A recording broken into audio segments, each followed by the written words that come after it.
in most places in the double figures, but Shetland stays fairly chilly. Rain moves into the north and west of Scotland overnight, and it starts to turn heavier at times, particularly over the northwest Highlands and the Northern Isles. Elsewhere, a generally cloudy night heading into the early hours of Thursday, and with the cloud and the breeze, again frost-free for the vast majority. Temperatures first thing 7 or 8 Celsius typically. But a cloudy start, I think, on Thursday. A bit more cloud in the sky for a time for many, but increasingly cloud breaks for central and eastern England, parts of eastern Scotland, whilst the cloud thickens to the west and northwest of the UK and some heavy rain moves in as we end the day. That's an active weather front. It'll bring a short spell of wet and windy weather as it crosses the country, but it clears to sunny spells and blustery showers on Friday, and those temperatures will drop.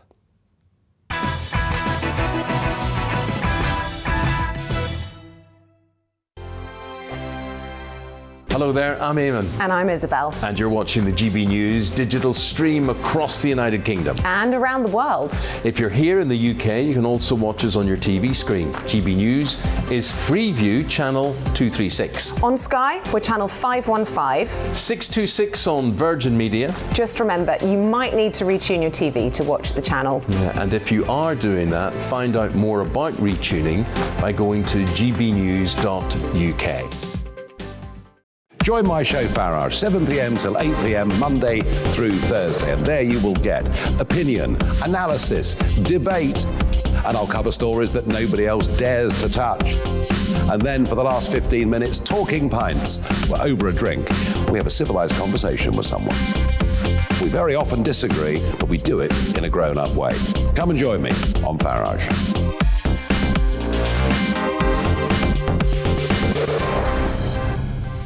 I'm Dan Wootton. Join me Monday to Thursday from 9 to 11 for the feistiest and most fun news debate on TV, where free speech reigns. I'll bring you a sharp take on the day's biggest stories, bombshell newsmaker interviews, and A-list guests.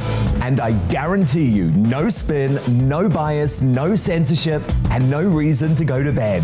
That's Dan Wootton tonight, Monday to Thursdays from 9 on GB News. Hello there, I'm Eamon Holmes. And I'm Isabel Webster. And we hope you can join us for Breakfast with Eamon and Isabel. You make me laugh out loud, belly laugh. Is that important first thing in the morning? Yeah, absolutely. And there's me trying to be deadly serious.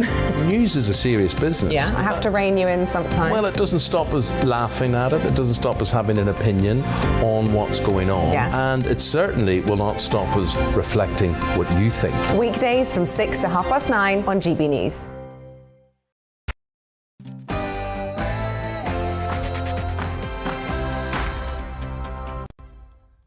Good evening, I'm Simon Evans, and in just a moment it'll be time for Headliners, where we will take a look at what's in Wednesday's newspapers. But first, the latest news with Miranda Shunker.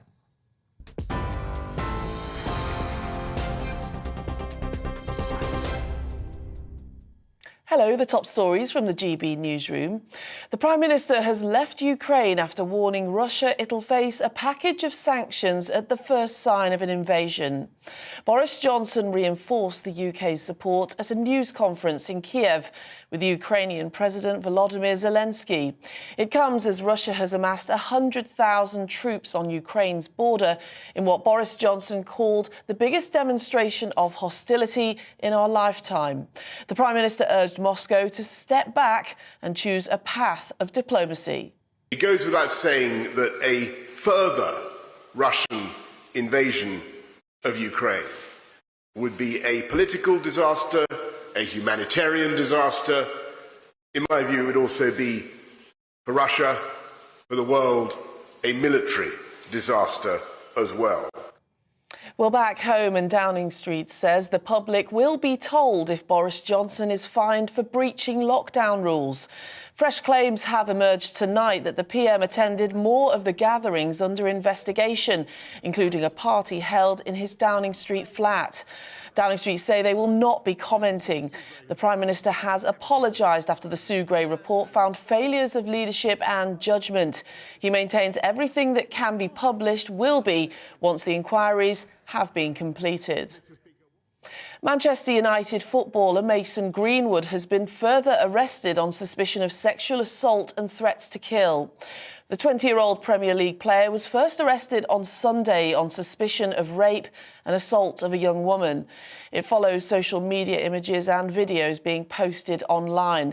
Greater Manchester Police say detectives have been granted more time to question him. Scotland's current COVID restrictions will remain in place for at least another 3 weeks.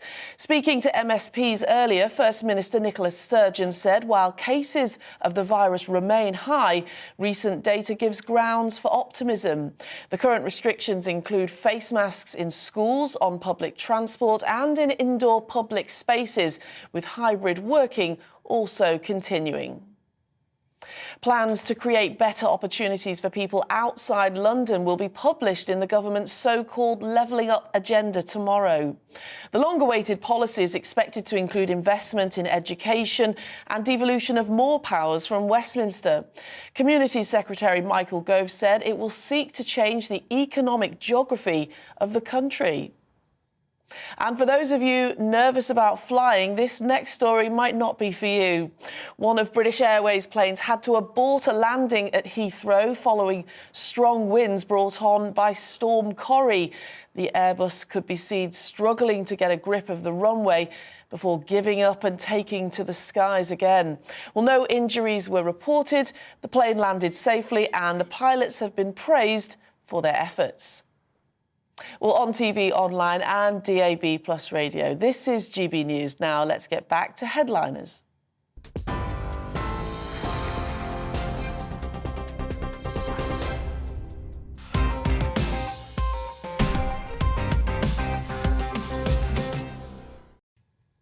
Hello and welcome to Headliners. Joining me tonight are the magnificent Mary Bork and the malignant Andrew Doyle. That's what it says on the teleprompter. Dare you. Once again, I'm forced to badmouth my guest before we've even established a rapport. Having said that, Andrew, your rapport with the show and indeed the entire channel is well established. But Mary, I believe this is your debut. It's my first time, yeah. Congratulations. Thank you very much for joining us and lending us all of the qualities which enable us to keep on the right side of Ofcom and their demands for diversity of one kind or another. It's fantastic to have you along. Have you been watching the show in preparation? I have, yeah.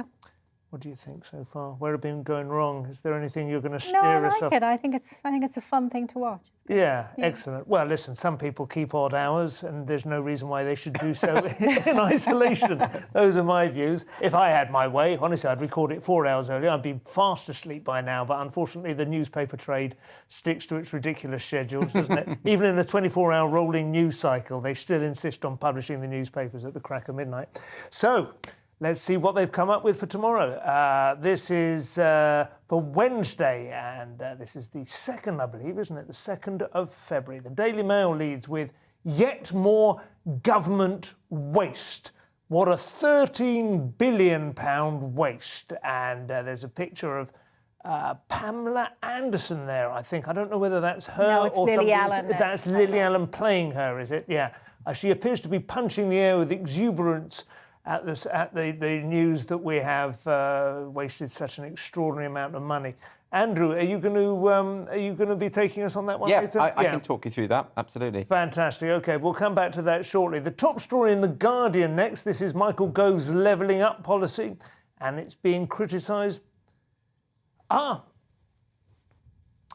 I'm sorry. Apparently, we've skipped the front pages. Oh, fine. OK, yeah. Well, let's have a chat about the Daily Mail. Well, then. certainly. So this is the Daily Mail's leading article, and you'll recall last week we had this story about how the government had lost 4.3 billion of taxpayers' money to COVID loan fraud, these loan schemes. Right. And now it turns out that they've this report has found that they've spent 8.7 billion pounds on PPE equipment that was not fit for purpose. So in total, what this is 13 billion pounds. Fit for purpose. That's FFP. PPE is not FFP. Exactly. I mean, that should have been the headline. That would have been much more catchy. But this is really FFS. The FPP is not. Yeah. You're up on your text acronyms. I know how to do this. Well, hashtag. Isn't it? Yeah. It's really interesting looking at some of the details about this, because they're saying here that 2.6 billion had been spent alone on PPE that was not suitable for use in the NHS. It was bought for the NHS, so that doesn't really make What sense. was it for, angling or something? Exactly. Like just loads of waders. But more than that, 673 million was spent on kit which wasn't suitable for use by anyone. Now, I get, sometimes you make mistakes, you buy things. So say you buy some underwear, it doesn't quite fit, but you can't take it back because it's underwear. So you just write off that as an expense. You don't spend millions and billions of pounds on stuff that you cannot use. You should check how many sleeves it's got or whatever. So what is the nature of it? Was it like corrupted? What's the word? Perished? Yeah, sometimes? exactly. It was either past its sell by date or it wasn't. Because they already had loads that was past its sell by date. That was an early scandal. That was in about March 2020. They went to the warehouses and found a load of the stuff they'd stocked up and had already rotted. Well, I think part of the problem was, obviously prices went up massively early in the pandemic as every country was desperately trying to get hold of PPE. But what's particularly galling about this for a lot of people, and a lot of people will be upset about this, is of course you've got the Chancellor saying he's going to have a spike in national insurance in April, and that comes to 12 billion. This is 13 billion that they've already wasted. This is just going to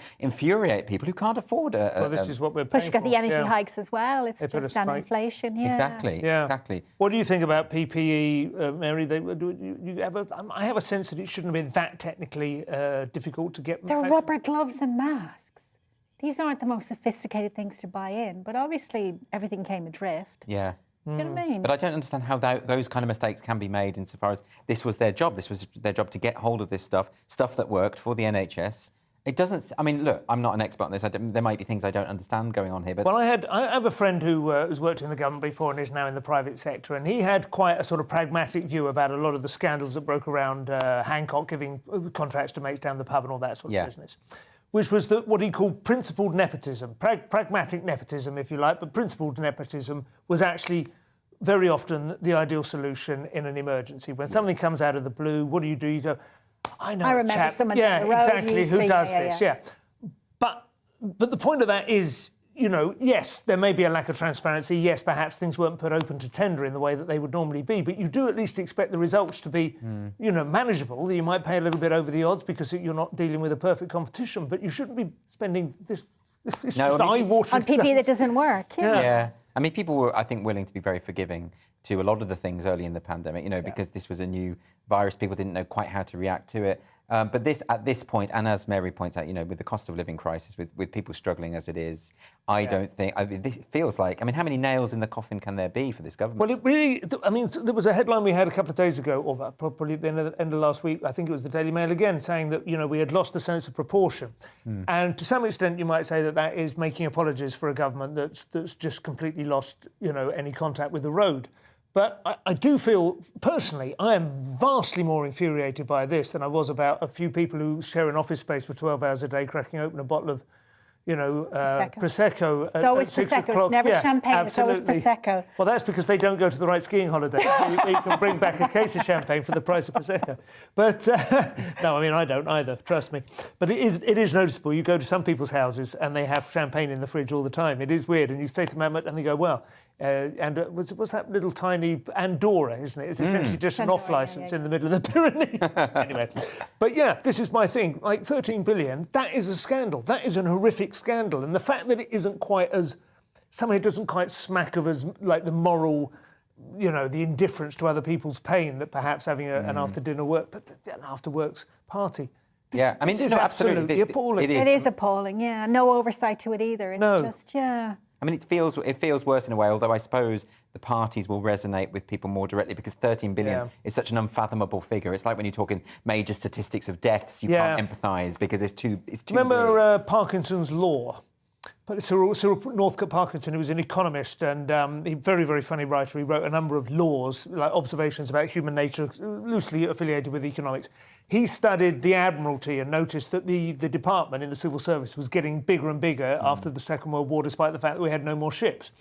And he worked out that the work for them to do would expand to fill the time allotted for its completion. That's his most famous law. And so it goes even for your afternoon plans. If you have a 6,000 words of coffee to do by the end of the day, you'll have done it. But if you only have a postcard to write to your mum, then that'll take all afternoon as well. Anyway, another one of his laws is to do with this kind of weird thing about budgets. He says if a group of people get together to discuss, let's say it's a board meeting and they're discussing, this was in the 1960s, £10 million, that is the quote from IBM to install a new mainframe computer. that will go through in a matter of minutes.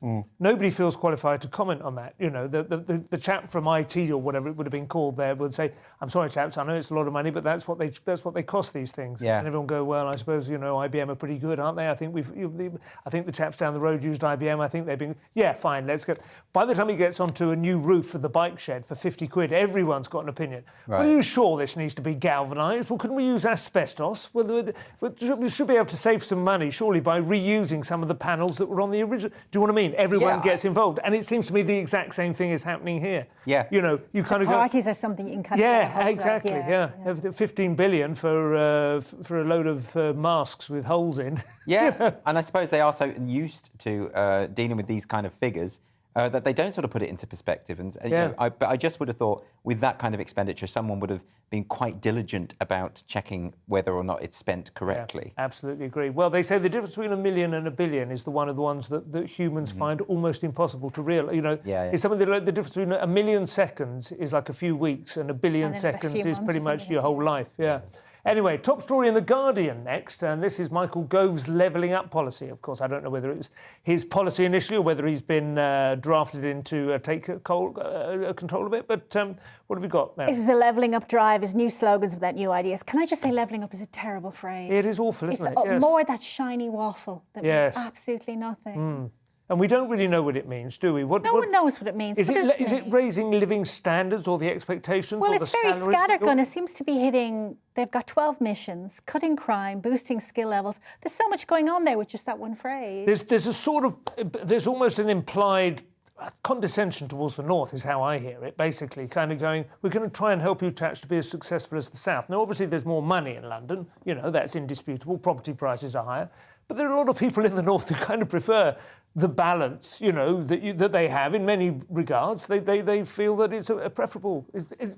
It's a bit. It's the same sort of anger that people feel when the weather forecaster says it's going to be bad tomorrow, meaning it's going to be cold. I mean, I suppose you could say that it's almost patronising to certain areas of the country, but on the other hand, you know, there are areas that do require more infrastructure and work, and you know, a lot of this is the levelling up.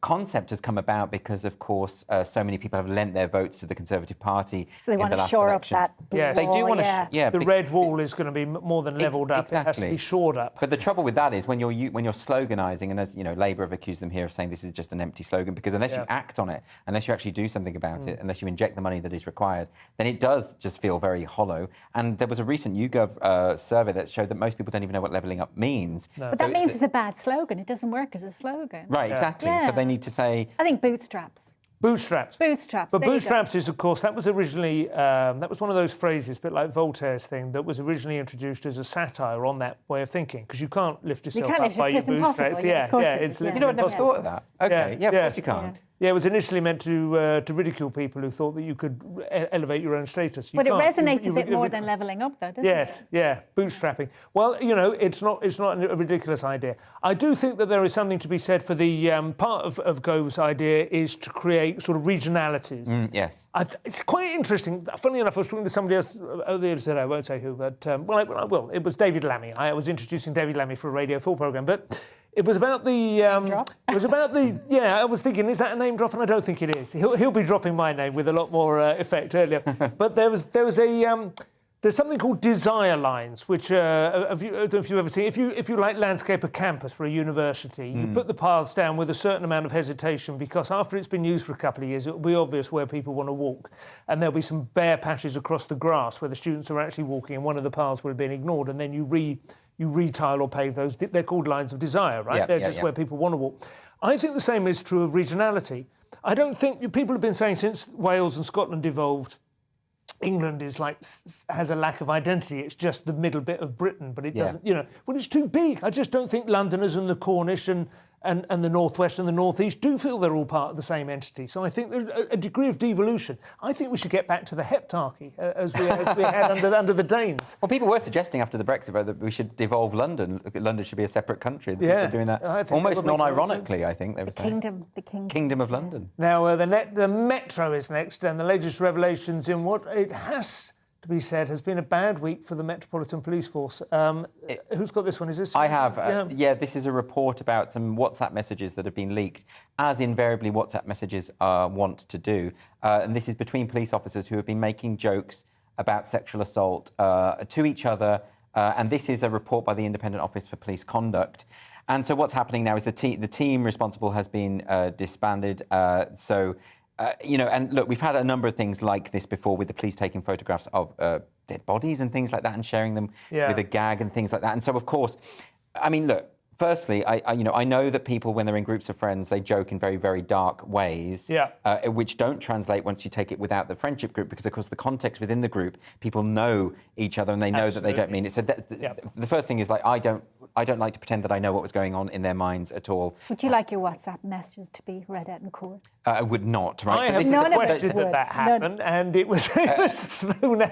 I offered that to Radio 4. I was like, come on, why not? Half an hour of my WhatsApp messages being read out loud. I think if you read everyone's texts and private messages, appalling. you could destroy anyone's career, right? Yeah. Because we all joke about that with friends, right? You don't. But you say outrageous things because it is WhatsApp. It's almost that's what WhatsApp is, saying outrageous things. Yeah. Things you would never say to someone's face. No, absolutely true. I have various friendship groups, some with comedians, and there's one I'm in with a couple of blokes who are in the army. It's a kind of meandering path between me and the army members, but my God, I know. They're shockers, aren't they? Make me feel like a maiden aunt. You know? I've got some screenshots of celebrity I could bury Bonnie Langford right now. But there is something to be said, and I think there is some legitimacy to the sense that in the current climate, blah, blah, blah, but also that just the sense that the police are responsible for treating these people with a degree, whereas the rest of us aren't. You know, they have to show a certain amount of respect, even gentleness. But they are. But this is letting off steam amongst themselves. Yeah. So I imagine doctors do this in their own little kind of... Morticians, probably. Morticians, soldiers, everyone has some dark humour. But, it's just in a different forum here. But wouldn't you say that, you know, when you're with work colleagues, you know, I've got a WhatsApp group with work colleagues here, there's absolutely no way I would say anything. In fact, my rule in my head is always... Would I mind this being published, right? Yeah. And that's the way I always think now, and I think that's the way to. I think at work, I think assume it's going to be screenshotted. I think so. I think even with friends now, I hate to say, I think, you know, because friendships break up. I don't want you in a WhatsApp group, you know, phone. No, I'm not at all. Delete. I'm too cautious. I just want to say I'm leaving the group. Have you ever remember Oscar Wilde described his gay liaison as feasting with panthers? It was the delicious frisson, long before the George Michael in a lavatory kind of. That was how it was denatured. But, you know, I think there's something about that, isn't there? Sometimes you put a deliciously naughty thing into a text, specifically to feel the frisson of having said something appalling, you know. And the truth is that people do interpret jokes literally now, and they will always interpret in the least generous possible way. So. Well, there's that's something about enough it for the being first read out half. loud. It's absolutely, Mary, but the guillotine has come down on this section now. I want to stay with the WhatsApp message. That's it. Join us after the break. Buy these goods and services. Keep us in business. We'll see you shortly. Thank you.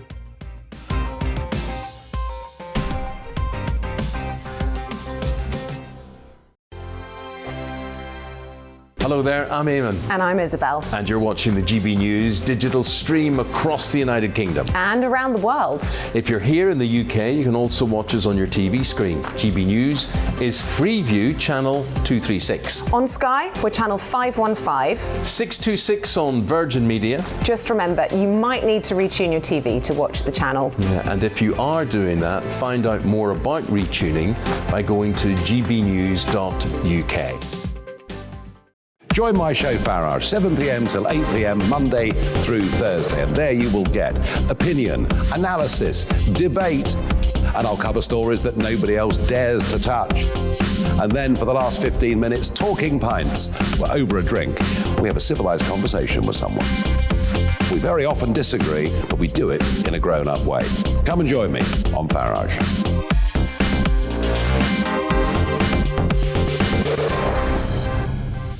I'm Dan Dan Wootton. Join me Monday to Thursday from 9 to 11 for the feistiest and most fun news debate on TV, where free speech reigns. I'll bring you a sharp take on the day's biggest stories, bombshell newsmaker interviews, and A-list guests. And I guarantee you, no spin, no bias, no censorship, and no reason to go to bed. That's Dan Wootton tonight, Monday to Thursdays from 9 on GB News. Hello there, I'm Eamon Holmes. And I'm Isabel Webster. And we hope you can join us for Breakfast with Eamon. And Isabel. You make me laugh out loud, belly laugh. Is that important first thing in the morning? Yeah, absolutely. And there's me trying to be deadly serious. News is a serious business. Yeah, I have to rein you in sometimes. Well, it doesn't stop us laughing at it. It doesn't stop us having an opinion on what's going on. Yeah. And it certainly will not stop us reflecting what you think. Weekdays from 6 to 9:30 on GB News.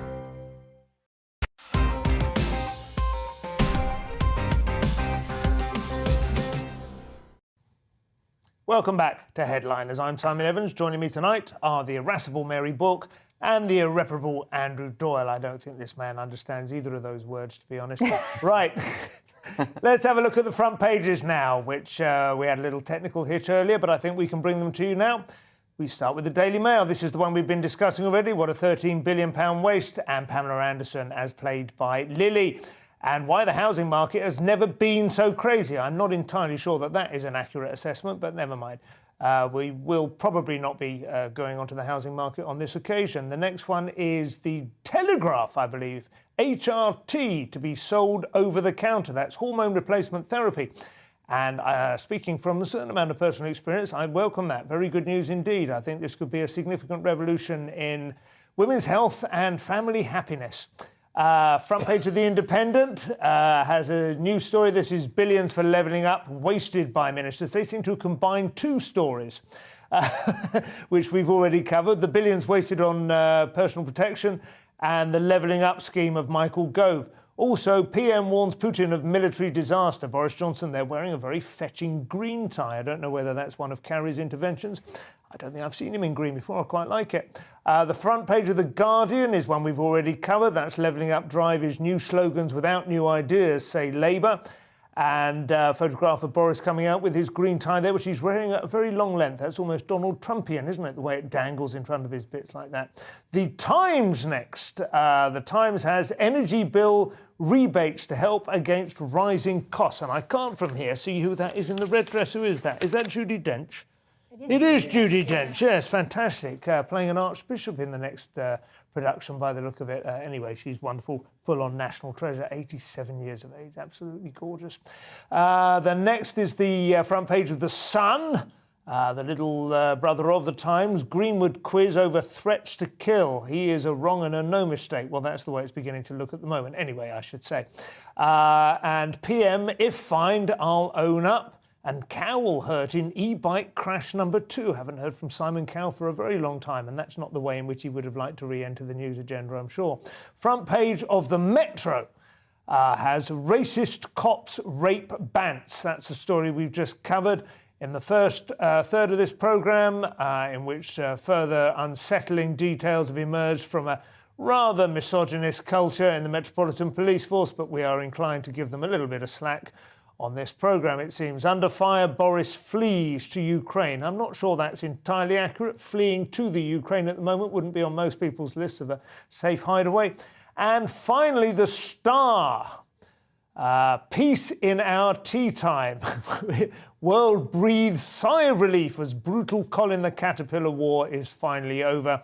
And another headline referencing the Man United player who is experiencing the long arm of the law has collared him, and he looks back with fondness on the days when only a red card was the most you could face. So those are the actual headlines. The Independent have gathered together some of the more candid opinions about our Prime Minister from around the world. This is a story from within the papers. Unsurprisingly, they're not entirely flattering, are they, Mary? They aren't. Even school children are laughing at what the world thinks of Boris Johnson. He always liked to be laughed at by school children. He's a sort of Willy Wonka type character. Willy Wonka type actor, yeah. Are they laughing at him, not with him, though? I wonder, are they, though? I think he's managed to kind of slip through this when he's been granted some extra time courtesy of the Metropolitan Police. I think he's going to slip through this one and keep going. What about the reports, though, from around the world? I mean, I did see one that they collected in The Independent, which was the opinion of Russian newspapers, which I can't help thinking are not entirely... well, that's odd, isn't it? Because they've taken the headline from that. I mean, this is an odd article anyways, just to sort of gather together the various responses from the international press relating to Boris Johnson, and they've chosen the Russian state-funded TV. Even school children are laughing at him for Boris Johnson. But why is The Independent focusing on what Russia thinks of Boris Johnson? I like he's completely under the control and heel of his young wife. I think there's some truth to that. I feel they think that it's landed, even though it comes from Putin, you know, and most of us wouldn't even appear on RT, let alone quote them in The Independent. It's odd, you know, it's always that my enemy's enemy is my friend thing, isn't it? Carrie Johnson is fascinating, though, isn't she? Well, the power she holds over Boris Johnson seems to be undeniable, yeah. But you can only ever sense it. It's like an astral body that's yet to be located, but you can only determine its existence by the obvious gravitational pull it has on certain other... You know what I mean? When you kind of go, well, it looks like Jupiter must have a moon, but we can't see it because it's behaving in a certain way. If you didn't know that Boris Johnson had married recently, then you would find his behaviour inexplicable. And yet there's nothing... she's not actually, you know, she's not quoted on many things, is she? But she's always there. She's a spectral presence. She's always there. Everything always comes back to her. I wouldn't like to speculate about the extent of her influence. I mean, you know, a lot of people do, but I just don't know, to be honest. I don't know with him. I think when it comes to the whole COVID thing, a lot of the influence has come about because he almost died in ICU, and therefore that has sort of changed. It's not just that, though. He's lost a lot of the direction that he had when he came to power in 2019 on a lot of issues. You know, for instance, he's really embracing the new green economy, which is going to absolutely cripple people it's financially. Maybe it's right. It's not what he was elected for, and it's not what he stood on. He's rode back on an awful lot of the more libertarian end and gone for a much more statist approach, you know. Feels like the hand of Big Nanny. But then you got Dominic Cummings threatening to tear him down. Yes, he's caught between two rocks. From the Times now, an independent inquiry has come to what might strike many people as yet another bleeding obvious conclusion. This time it's regarding the prosecution of the notorious grooming and rape gangs that have made life a misery for young women in Rotherham and elsewhere over the last 10 years. What can you tell us about this, Andrew? Yeah, so this is the independent inquiry into child sexual abuse. And the report has effectively said that, well, it's criticised local sort of police, the police and councils, because they're not documenting offenders on the basis of ethnicity. Now, you might think, well, why is ethnicity relevant when it comes to criminal activity? But of course, as we know from what happened in Rotherham and various places with grooming gangs, it was a factor insofar as, for instance, the northern grooming gangs. People from certain backgrounds were overrepresented within these groups, and predominantly British Pakistani men, and therefore it becomes relevant. Not so much to do with ethnicity, but to do with cultural differences, I suppose. And those kind of things are completely relevant. You had the same problem in Sweden, of course, where sexual assaults are not being recorded according to ethnicity. And again, there are cultural impacts and relevancies. Yeah. And I understand the point that people are terrified of being accused of racism, particularly the police. But in this case, you had a situation where that fear of the accusation of racism and Islamophobia, etc., led to the sexual assault and rape of children, right? So, you know... Well, not just that. It led to their parents being pursued as though they'd committed a crime for raising the issue and so on. I mean, it failed to take the whole issue seriously, didn't it? Exactly. I don't know what you think about this, but it's maybe the word ethnicity. I mean, the point is that you have to record all the relevant and salient details, and there should be a form, and it shouldn't be left up to any individual to go, do you know what, I'm not going to record the ethnicity because I think it would be wrong on this occasion. It should absolutely be right there in black and white. But ethnicity is a tricky word, isn't it? There are a number of stories in the papers right today. We'll be coming to another one later, where differences between race, ethnicity, culture, religion, faith, family background, how long have you been in the UK, how recently have you arrived from another country which might have had rather different and frankly more backward views. But in terms of sexual politics. That's the key, isn't it? I suppose, I mean, I would understand completely the nervousness about any kind of attempt to ascribe certain behavioural qualities to racial groups, because that's what racists do. The problem is if you say the to do so would be to suggest a sort of genetic biodeterminism that, you know, people of that ethnicity are just prone to great raping gangs, then obviously that is offensive and problematic. If, on the other hand, you just say it's a cultural thing, that's sort of suggesting it's almost like a relativism, isn't it? That you might be saying, well, that's just how they do things, you know. Yes. And so you have to, if you're going to say it's a cultural effect, then you have to have the confidence to follow that up with. And in this country, this is the culture, and these are the laws, and this just isn't on, you know. And you can't. Not only can you obviously not groom and rape gang girls and put them out on the streets as prostitutes, but you also must not even think about them in those terms. Sure. You know, and when you have mass immigration from countries in which women are not deemed to be equivalent to men in terms of status and are deemed almost as a kind of property, you have to address those issues in order to resolve it. It's not you're not trying to denigrate a certain race or even a certain culture. You're just saying, look, the fact is that those things are incompatible and that has to be resolved. Yes, I need like a certain amount of confidence it's, about it. It's cultural related, Yeah. Okay, an interesting story now in which it sounds as though a degree of common sense has been allowed to prevail. So a nice counterpoint to the last one. To prevent a tragedy being any worse than it already was, Mary, this is an horrific-sounding story. Horrific story, yeah. A driver ran over a man who was stabbing his wife, whom he had a restraining order. And it did look in the last few weeks as though he was going to be prosecuted for murder. But thankfully, in this case, the man who ran over the murderer. The murderer. So he was just driving down the street. He was driving past, saw him attacking this woman with a knife. And he goes, I shall intervene by auto-vehicular intervention, with my car and run him over. That takes a certain amount of I don't know, of nerve, or is it just an impulsive? I don't think I would trust myself not to kill the woman in that situation. Yeah, because the two of them are fighting. So yeah. Apparently, when the eyewitnesses heard him scream, "What have I done?" after he'd done it, so it was obviously the driver. So it was obviously an impulsive thing to do, and he saw someone being attacked. He was instinctively wanted to save her life. That was the point of it. He didn't, though, right? They both dead. No, she escaped. She's fine. Did she? Yeah. Oh, no, I don't think so. No. I think she's dead. He stabbed her to death. No, the woman was already dead. But yes. Yeah. The man he hit, the attacker, did die. Yeah. And the police are now saying they're not going to press charges against him because he was attempting to save the life, which strikes me as a commonsensical thing to approach, to be honest. Wow. I don't know. You can't call him a hero exactly, but it's quite an interesting idea. You know, it's like his presence of mind to some extent. Wednesday's Daily Mail have the last story for this section. This is some news about those promising new mRNA vaccines we've been hearing about. Yeah, lately. I mean, it's interesting because this is relating to HIV, and scientists are trialling an experimental HIV vaccine, which is it uses the same technology as the mRNA technology that has been used with Moderna's COVID jab. Yeah. And so this is Moderna who have launched this trial now. And this is very interesting because, as we know, there's no cure for HIV.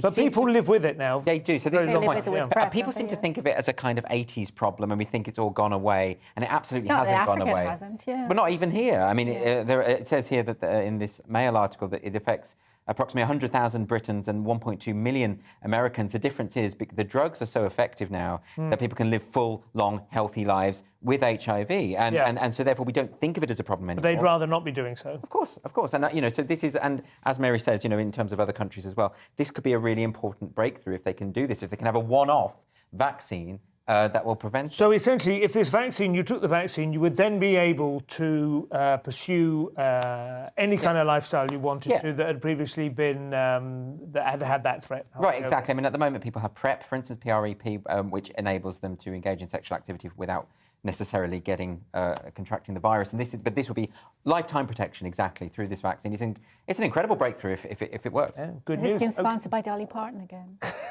Everything good is sponsored by Dolly Parton. Everything She's good there comes from somewhere, Dolly, pulling the strings. Coming up, we have Chinese grinder, Pavlovian crows, and the fall of the British Library. But first, here's the weather.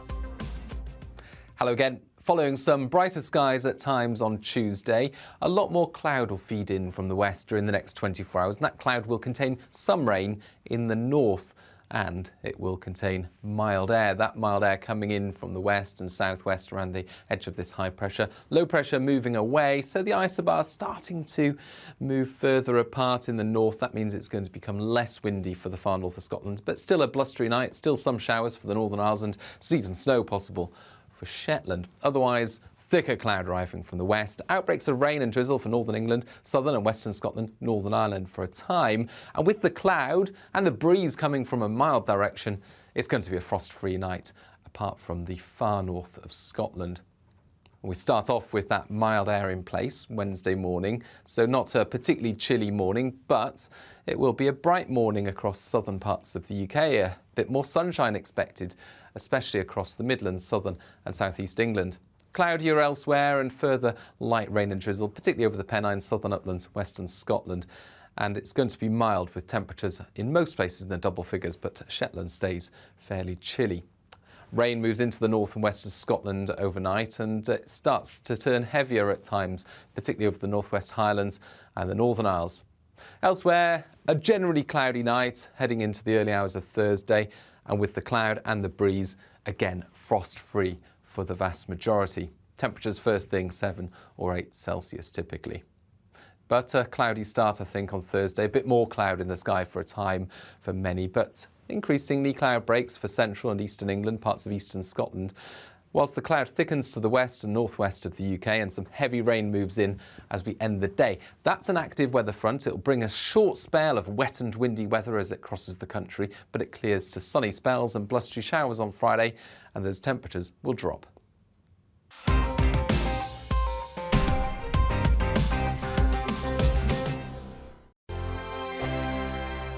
Hello there, I'm Eamon. And I'm Isabel. And you're watching the GB News digital stream across the United Kingdom. And around the world. If you're here in the UK, you can also watch us on your TV screen. GB News is Freeview channel 236. On Sky, we're channel 515. 626 on Virgin Media. Just remember, you might need to retune your TV to watch the channel. Yeah, and if you are doing that, find out more about retuning by going to gbnews.uk. Join my show Farage, 7 p.m. till 8 p.m. Monday through Thursday. And there you will get opinion, analysis, debate, and I'll cover stories that nobody else dares to touch. And then for the last 15 minutes, talking pints. We're over a drink. We have a civilized conversation with someone. We very often disagree, but we do it in a grown-up way. Come and join me on Farage.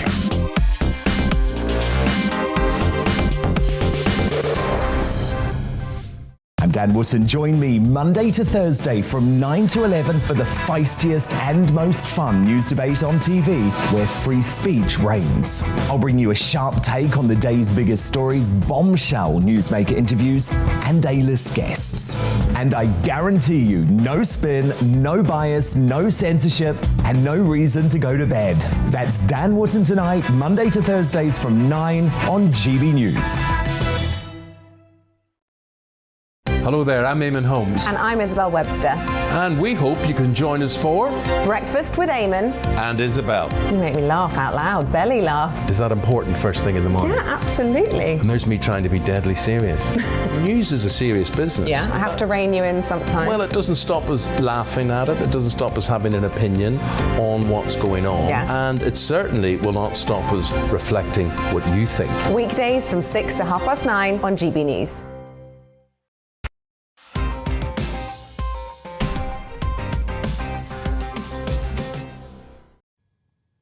Welcome back to Headliners. Let's get straight into it, shall we? Having tiptoed around rape accusations earlier, it's time for a bit of light relief now. And the question of whether the Holocaust was a race hate crime or just pure hate. Andrew. Oh, yes. This is... What lovely stories we're covering tonight. This is live from Hollywood, if I understand. Well, yes, I suppose the positive spin is Whoopi Goldberg is involved. So, so this is Whoopi Goldberg on her show The View, and this is a show where a number of people sit around a table and talk about various issues. And they were talking about a book that has been banned, a graphic novel about the Holocaust, which has been banned. Mouse. Is that Mouse? Mouse, exactly. And it hasn't been banned. This itself is a fake news story. What's happened is it's come off the curriculum. It's come off the curriculum in Tennessee, exactly, in a particular school. Which is quite a significant difference. To say that a book about the Holocaust has been banned is very inflammatory. To say that a book about... That's the way it's been reported. But yes, absolutely. It's been taken off a school board's... it is Tennessee, though. I mean, I'm sure everything's been taken off their school. Probably. But anyway, what's happened here is they were having a conversation about it. The story isn't about the graphic novel. Sure. They were talking about this, and Whoopi Goldberg said in the course of conversation that the Holocaust was not about race.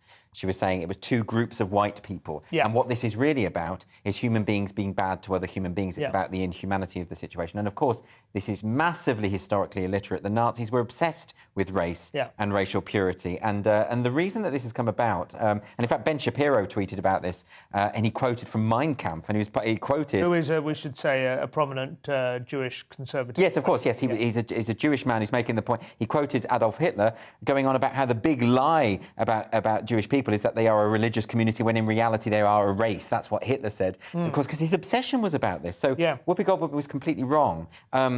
And the reason what is difficult, though, I will say from Whoopi Goldberg's point of view here, and I have several issues with her as well, but just a sort of devil's advocate, if you like, it is very difficult to map modern understandings of race, genetics and so on onto Nazi race science to make that a coherent point. Of course, and a lot of Jewish people have different racial characteristics, right? So, you know, it's not as simple as that. But I think that what this does reveal is that there is a discourse surrounding race at the moment which is solely about the idea of whiteness, white privilege, and the idea that it's a simplistic formula of black people being oppressed and white people being oppressors. Yeah. And so, therefore, that's the only way that various activists and celebrities now and politicians can see racial divide. And of course, there is oppression between all sorts of racial groups in all sorts of ways. It's quite interesting, though, that Whoopi Goldberg... I thought Whoopi Goldberg was Jewish. Well, this is, a lot of people do. Her And the real reason is name is she adopted the name Goldberg, and she has said, bizarrely, in I think a conversation with a Jewish newspaper, that she's quite sure she's Jewish. She just feels Jewish. Well, she's had a DNA test, which she made the results of public, and she's 92% of her DNA is sub-Saharan African. She has about less than 10% is European, and even that, you know, is not. You know, it's kind of. It feels like she has a slightly odd relationship. I'm not going to call it anti-Semitism. No, it's not. Like I don't think it is. I should almost say in her defence, I don't think at all she was being anti-Semitic or I think this is just the way that racial politics is considered now and understood, and she's just fallen into that trap. That's what race is. And I think what and the other thing that I should say absolutely is that she's taken on board people's criticism. She's apologised. She said I was completely wrong about it. And what I wouldn't like to see happen is people to just brand her forevermore as an anti-Semite on the basis of something that she's reflected on and thought actually I was wrong about that. You know.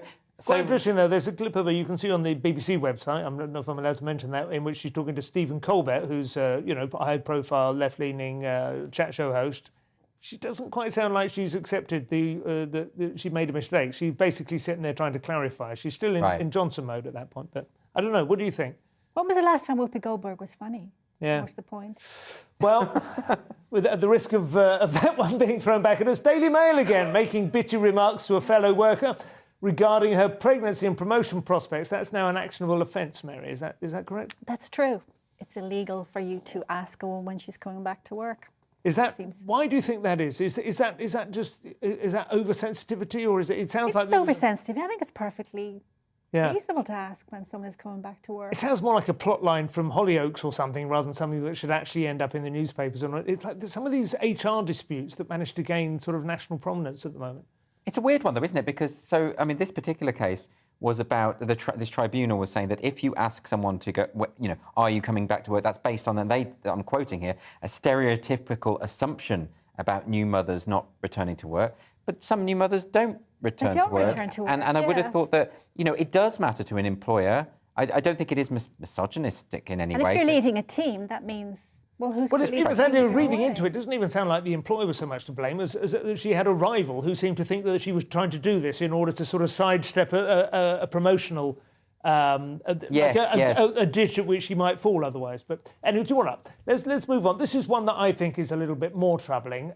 This is another iteration of a certain amount of intolerance, I would say, in Scotland, which has been quite a troubling sort of frequency of late. This is a chap who has tweeted what is undoubtedly a rather unpleasant remark concerning the death of Captain Tom Moore. Yeah, so what happened, this has been going on a while now, because this man in Scotland, Joseph Kelly, after the death of Captain Sir Tom Moore, who, as we all know, raised all that money for the NHS through his walking activity, and he tweeted out that after he died, he something along the lines of that he should...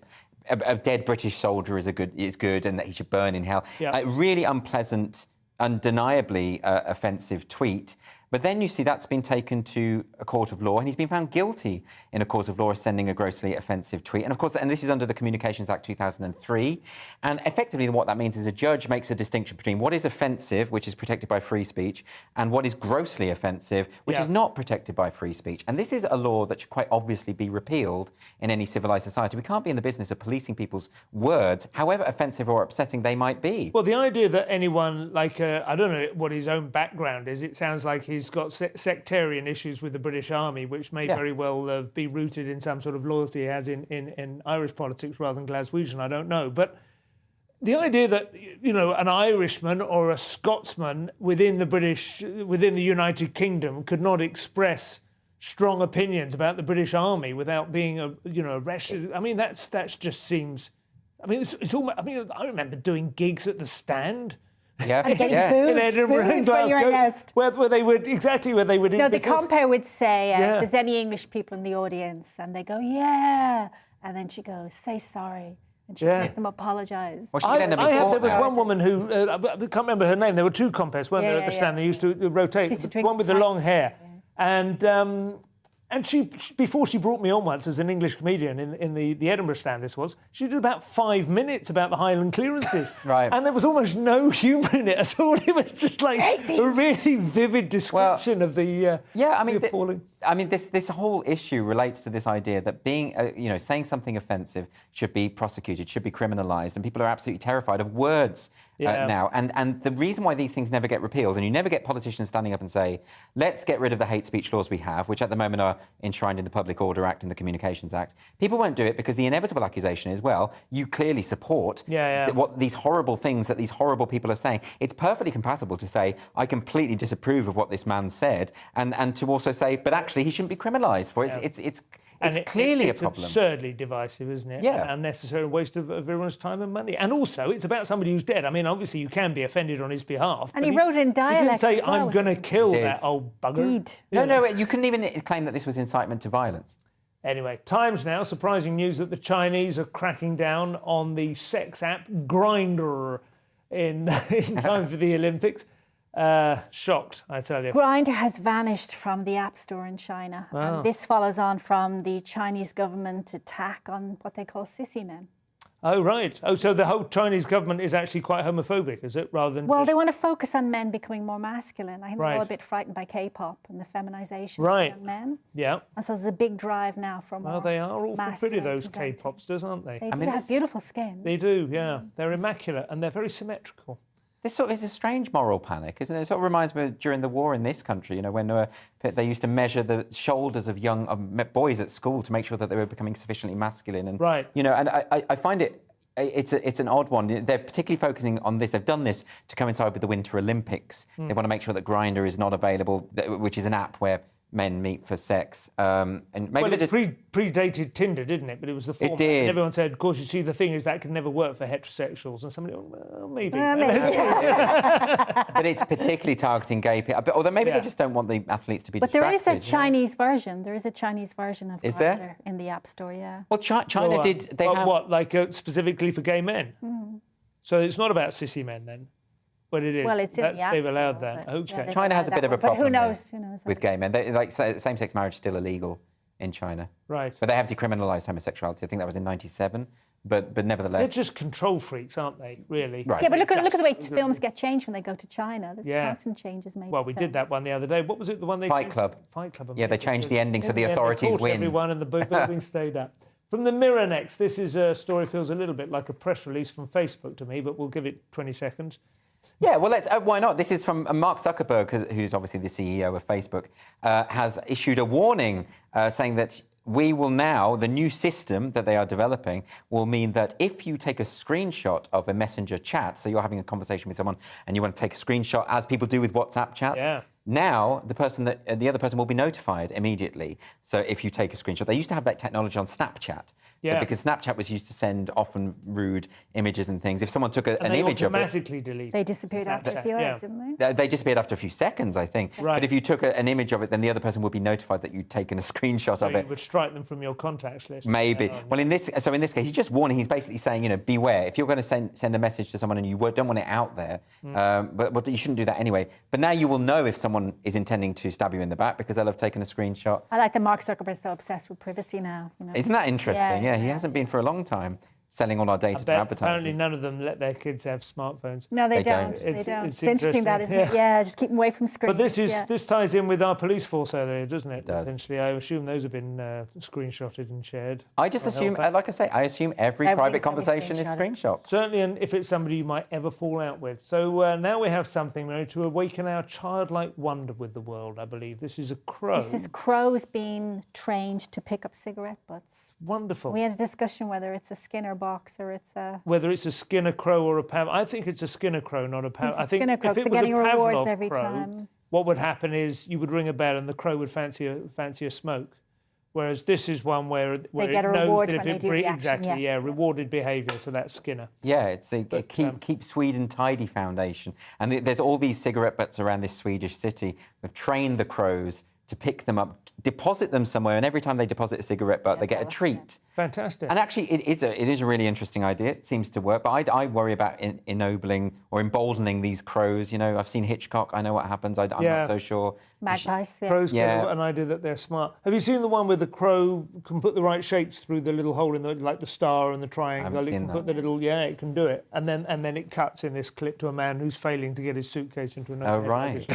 But it's quite funny. But they are really bright, aren't they? Well, it says- it is about time they were harnessed. It says here in The Guardian that these crows are as good at reasoning as a human 7-year-old child. 7-year-old? Wow. According to research. Why not just get kids to do it? Child labour, bring that back. You know, that might clean up the city. I don't know. But I think... A shiny penny every time they... Yeah, you know, there were some wonderful old jobs. There's a book called Mayhew's Crooks and Characters of Old London or something. He was like a 19th century sort of philanthropist and do-gooder. And he kept a journal about how the poor lived, basically.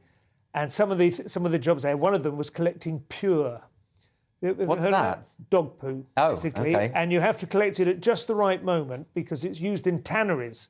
Tanneries were a pretty unpleasant, where they prepared leather, were a pretty unpleasant place to work on any number of levels. And this was one of them. And you'd take a bucket of this stuff and you'd be paid for it. And so they would just collect ordure from the streets. But of course, if you collected it too soon, the tannery didn't want it until it had gone stale. Oh, right. So you'd have to find somewhere to keep it. You know? But if you left it too late, somebody else would get in there. Well, there was hygiene a real wasn't kind a priority back then, really, was it? I mean, but I'm all for keeping the streets clean. I think this is an inventive way of doing it. Why not get the crows? Yeah, maybe. It warms my heart to think that man and crow might overcome global warming together. Daily Mail next. This one seems hand-picked to activate the core GB News audience, Andrew. No, well, this is to do with the British Library. So they've now released pronoun badges. So the staff at the British Library will be wearing badges which signal their preferred pronouns. And that could, of course, be he, it could be she, it could be they, them, could be je, je. In fact, the number of pronouns is pretty infinite now at this point. There are hundreds of what they call neo-pronouns. Yeah. Now, the problem with this, of course, is the people who are rolling this out, and the British Library, as many libraries, are very ideologically captured along these sorts of lines. And the problem with it is it sounds like you're just being nice and inclusive, but what it really is a declaration of fealty to gender identity ideology, which most people just don't share. And the problem with it is it's not compulsory, by the way, but I think some members of staff will feel, feel sort of pressurised. Maybe I should do that, otherwise people will think I'm a transphobe. They'll certainly be accused of being transphobes if they don't wear the badge, and that makes me very nervous. And this is advice from Stonewall, then they're part of the Stonewall. Absolutely. Yeah, Stonewall have become the source of a lot of this sort of advice, haven't they? It makes it sound very benevolent and helpful, but it begins to feel like their tentacles are. Absolutely, and the risk is quite clear. When they introduced the rainbow lanyards, or the lanyards that showed that you were an LGBT ally in Scottish hospitals, people who said they weren't wanting to wear them were accused of being hate figures, bigots, fascists. Not wearing them. And I just think it's a divisive idea dressed up as something progressive. I'm trying to remember desperately. I'm a member of the British Library. You pay 80 quid a year and you get access to a member's sort of common room and a cafe up, and it's quite a nice place to work. You know, yeah, it's lovely. Go up there and it's quite nice and quiet. And it's next to King's Cross Station, quite convenient. And then during lockdown, there was a story, I wish I could remember what it was, in which they had decided that there were, somebody else, some other author was going to be cancelled, like Shakespeare or J.K. Rowling or something. Yeah, I actually wrote to them and said, listen, I was willing to keep my subscription up during lockdown when I'm not going to be able to use the place, out of the kindness and goodness of my heart. But in light of this, Well, they latest outrage, I'm not going to, but I got a letter back, quite a long letter, and it felt tailored to my complaint, from the chairman of the British Library. Well, that's impressive. Reassuring me that actually this had been something which had been mooted and discussed and actually was not going to go forward, and the papers had got ahead of themselves in reporting it and so on. But there's been various you always things, wonder, though. there's this kind of suspicion that they try and get things into the papers in order that it will create a sort of rumpus. And then there's always that risk, but there's just been a number of things back to back, and like you said, that they created this list of authors who were connected to the slave trade. They even put Ted Hughes on there, even though he wasn't. That was the one. That was exactly the one. The Ted Hughes one. Right. I'm a big fan of Ted Hughes and his delightful animal poems, and I didn't want to see his reputation besmirched. You have about 20 seconds to do something, Mary, on the final story, which I think is more gammon baiting, is it? Is more gammon baiting. Camera, Real Ale, they want to get rid of their pale, male and stale. Oh. God. Image. They're trying to get more women, ethnic minorities and gay people to drink beer. Too much carbs. I just feel these are dangling hooks left, right and centre. It's been an absolute pleasure to have you on the show this evening, Mary. Thank you very much indeed. Andrew, I expect I will see you again and again and again in various parts of it. It's been an absolute pleasure to have you along with us. Thanks for watching. It's been Headliners. See you again tomorrow night. I've been Simon Evans. Tomorrow it will be Dominic Frisby. Good night. Yay!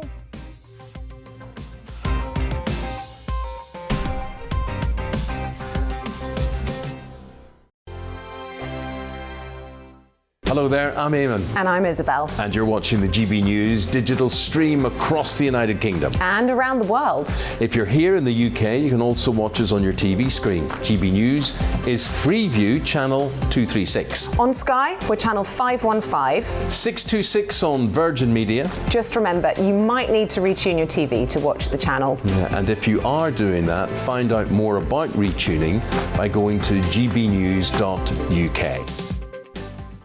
Join my show Farage, 7 p.m. till 8 p.m. Monday through Thursday. And there you will get opinion, analysis, debate, and I'll cover stories that nobody else dares to touch.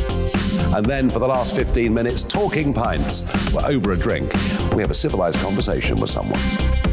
We very often disagree, but we do it in a grown-up way. Come and join me on Farage.